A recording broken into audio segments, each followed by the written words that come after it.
Good morning. आज है Monday यानी हफ्ते का पहला दिन। अगर हम शुरुआत करें आखिरी दिन से, आखिरी ट्रेडिंग डे में जितने भी मेजर इंडेक्स हैं सभी ग्रीन निशान में बंद हुए आप यहां देख पाएंगे। अगर हम फोकस करें निफ्टी के ऊपर 18,100 ये एक ऐसा लेवल था जिसके नीचे जाते ही निफ्टी शॉर्ट रन में बियरिश हो चुका था, या फिर ये बोलें शॉर्ट रन में ट्रेंड रिवर्स हो चुका था। वापस से उसके ऊपर की क्लोजिंग दी है जो हमें यहाँ से पॉजिटिव चीज़, जो हमारे लिए पॉजिटिव चीज़ है प्लस पॉजिटिव क्लूज देगा आगे के लिए, आज के लिए फिर कमिंग डेज के लिए। तो यहाँ से एक अच्छी बात है। अब देखते हैं इसके ऊपर वापस से हमें फिर से क्लोजिंग मिलती है, फिर से निफ्टी इसके ऊपर सस्टेन हो पाता है। अदरवाइज जिस हिसाब से क्लोजिंग हुई है बड़े ही जल्दी हमें 300 या 250 के लेवल दिखाई पड़ेंगे। एक्चुअल जो बाकी जो एग्जैक्टली ट्रेंड रिवर्स हो जाएगा वो 300 के ऊपर होगा, तो इसलिए उस लेवल के ऊपर भी हमारी नजर होना ज़रूरी है और आज की क्लोजिंग के ऊपर भी। साथ ही में अगर हम बात करें मिड कैप ने भी सपोर्ट दिया था आखिरी ट्रेडिंग डे में। इन सब के बाद अगर हम बात करें इस वक्त आप यहाँ देख पाएंगे एसजेएक्स निफ्टी 18,200 के आसपास दिखाई पड़ रहा है, तो धीरे धीरे करके ये ऊपर जा रहा है जो अच्छी बात है जिस तरह से इसका ट्रेंड बना हुआ है। साथ ही में 20 डे ईएमए है जो उसके ऊपर भी निफ्टी सस्टेन होना शुरू हो चुका है, तो यहाँ से हमें कुछ पॉजिटिव एक्शन बनता हुआ दिखाई पड़ सकता है। ग्लोबल मार्केट की बात करें निकाई ताइवान के मार्केट, यहाँ पर भी पॉजिटिव आपको क्लोज दिखाई पड़ रहे हैं या फिर पॉजिटिव मोमेंटम बनता हुआ दिखाई पड़ रहा है। तो एज ऑफ नाउ आज का मार्केट अच्छे रहने की एक्सपेक्टेशन पूरी बनी हुई है। साथ ही में क्रूड ऑयल की बात करें ये फ्लैट दिखाई पड़ रहा है, नेचुरल गैस 5% डाउन है एंड गोल्ड एंड सिल्वर में हल्की सी आपको खरीदारी दिखाई पड़ रही है निचले स्तर से। अदरवाइज कोई भारी एक्शन इनमें एज ऑफ नाउ दिखाई नहीं पड़ रहा है, बट यहाँ से गोल्ड में एक्शन बन सकता है आने वाले कमिंग डेज में। अगर हम बात करें करेंसी मार्केट की तो 74.44 के आसपास है ये, जो एक पल के लिए थोड़ा ऊपर चला गया था वहाँ से थोड़ा कूल ऑफ हुआ है। बाकी जितने भी करेंसी मार्केट हम यहाँ देख पाएंगे, अगर आप करेंसी में भी ट्रेड करते हैं तो यहाँ पे हमें पॉजिटिव एक्शन बनता हुआ थोड़ा सा दिखाई पड़ ही रहा है। इंडिया विक्स जब मार्केट में ज़्यादा वॉलिटिलिटी बनी थी या फिर शॉर्ट रन में थोड़ा सा हम 18,000 से भी नीचे ट्रेड करना शुरू हो चुके थे, उस वक्त ये थोड़ा सा ज़्यादा हो चुका था। इंडिया विक्स की अगर बात करें 18 के आसपास भी चला गया था, वहाँ सब कूल ऑफ होते होते अब ये वापस फाइनली 15 के आसपास आया। तो अगर ये थोड़ा और नीचे आता है तो मार्केट के लिए और भी अच्छा है ऊपर जाने के लिए। लेवल्स तो हम डेली बेसिस पे हम समझने की कोशिश करेंगे, इवनिंग अपडेट में समझने की कोशिश करेंगे आज के बेसिस पे आगे क्या रह सकता है, बट एज ऑफ नाउ काफ़ी कंफर्टेबल है। बात करते हैं एफआईआईज एंड डीआईज के एक्शन के ऊपर। अक्टूबर में इन्होंने बेचा था, नवंबर में भी अच्छी खासी इन्होंने सेलिंग की थी, या फिर ये बोले अच्छी लैंग्वेज में प्रॉफिट बुकिंग की थी। उसके बाद अब क्या हो रहा है आप यहाँ देखिए, फाइनली आखिरी ट्रेडिंग डे में इन्होंने थोड़ी सी टोकन मनी के आप जिसे कह सकते हो उस क्वांटिटी में परचेस किया है। डीआईएस तो कंटिन्यूसली बाई करें, डीआईएस का बिहेवियर हम जानते हैं, डिप पे लेते हैं और धीरे धीरे करके सेल ऑन राइज के धीरे करके वो लोग प्रॉफिट बुकिंग करते रहते हैं। कुछ समय के बाद हमें ये भी दिखेगा, but as of now continuously उन्होंने मार्केट को संभाला हुआ है। जिस तरह से प्रॉफिट बुकिंग कर रहे थे उन्होंने बिल्कुल मार्केट को ज़्यादा नहीं गिरने दिया। दोनों हैवी सेलिंग करते तो शायद और भी नीचे के लेवल दिखाई पड़ सकते थे, बट एज ऑफ नाउ चीज़ें थोड़ी सुधरती हुई दिखाई पड़ रही। सिर्फ एक दिन का डेटा है, इसके बेसिस पे कोई ज़्यादा डिसीजन ले नहीं सकते। आने वाले आज के या फिर इस वीक के जो डेटा है वो हमें काफ़ी सारी चीज़ें बता देगा।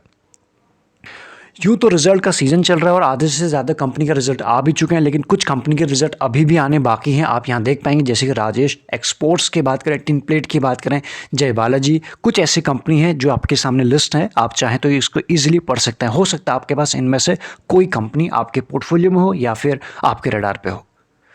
करंट टाइम की अगर हम बात करें, सर्दियों की सीज़न तो चल ही रहा है, सर्दियों के सीज़न के साथ एक और सीज़न है वो है आईपीओ का सीज़न। भरपूर मात्रा में यहाँ पे आईपीओ डेली बेसिस पर आ ही रहे हैं और कुछ की लिस्टिंग आज के दिन होने वाले।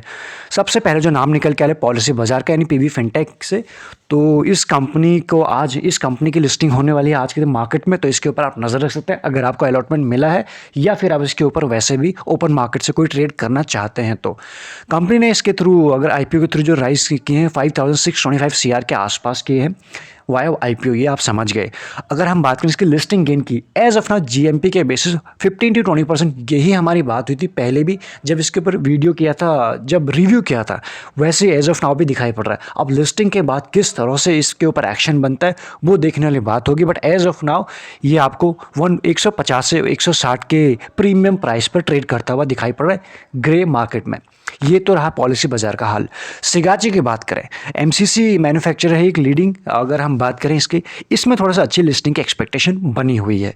इसमें अगर हम बात करें सब्सक्रिप्शन भी इसका अच्छा हुआ था, 160 से लेकर 163 का इसका जो प्राइस रेंज था वो अभी ट्रेड करता हुआ दिखाई पड़ रहा है 220 से 230 के बीच में।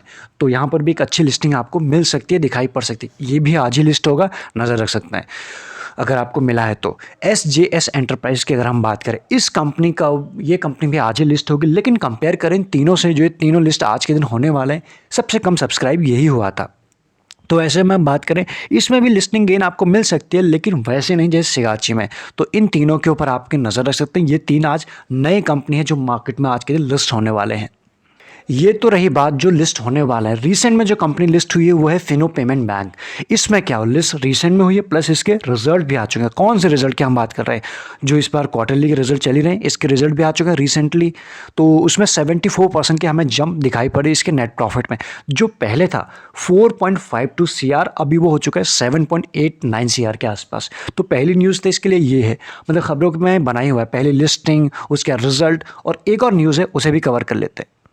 तो लिस्टिंग हो गई, रिजल्ट आ चुका है, और उसके बाद न्यूज़ क्या निकल के आ रही, सोसाइटी जनरल सोल्ड, यानी एक ये है, इन्होंने बेचा है 12,10,000 प्लस इक्विटी शेयर बेचे हैं एट द प्राइस ऑफ 528 पे, यानी फिनो पेमेंट में।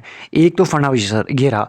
दूसरे की अगर हम बात करें, BNB परिभाष आर्बिट्रेज, इन्होंने भी बेचे 9,52,000 प्लस के शेयर बेचे एट द प्राइस ऑफ 544 के आसपास। तो यहाँ पे आप समझ सकते हो भरपूर एक्शन इसमें बना हुआ है। इसलिए शॉर्ट रन में अगर हम कोई भी ट्रेड करते हो तो हमें अच्छे से समझने की ज़रूरत है, या फिर हमें सारी चीज़ें पता होनी चाहिए क्या क्या हो रहा है, रिजल्ट कैसे हैं डिटेल में, और उसके बाद कौन कौन खरीद रहा है, कौन कौन बेच रहा है, कैसा चार्ट बन रहा है, इन सब के ऊपर आपकी नज़र होना ज़रूरी है। एक्शन क्या क्या है, न्यूज़ क्या क्या है, वो आपके सामने सारे कवर कर दिए हैं। अब दूसरी न्यूज़ क्या है इंडिगो के ऊपर।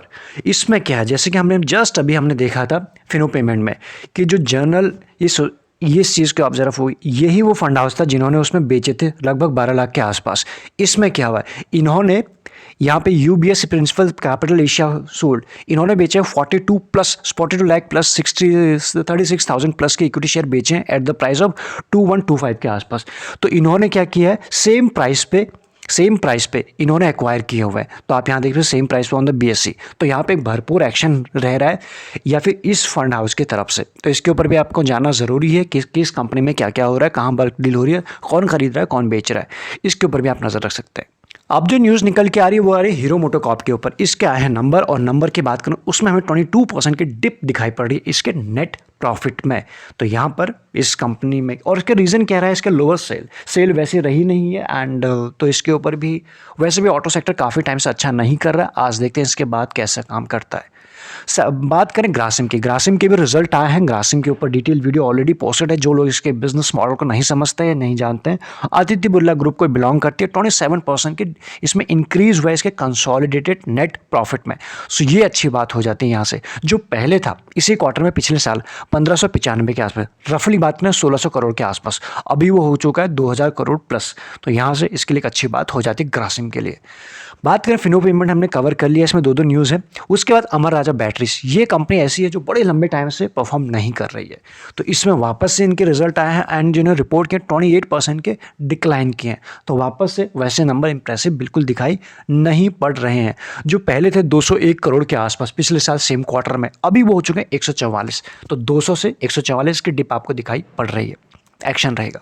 इरकॉन इंटरनेशनल, इरकॉन की बात कर लें, या हम L&T की बात कर लें, या फिर ये जो इंफ्रा वाले बिलोंगिंग कंपनी है, इन्होंने अच्छा काम किया है। क्यों? क्योंकि कोविड के टाइम में बिल्कुल ज़ीरो हो चुका था, और अभी जब वो काम खुला है, काम चालू हुआ है, तो वहाँ से जो डिप है वो डिप कवर हो रही है। जैसे हम बोलते हैं gap filling, gap up gap down, वो गैप जो बहुत हो गया था ना, काम नहीं हो रहा था, लॉस हो गया था, अब धीरे धीरे काम खुला है, तो अच्छे नंबर बाहर आते हुए दिखाई पड़ रहे हैं। तो वैसे इनके साथ भी कुछ हुआ है।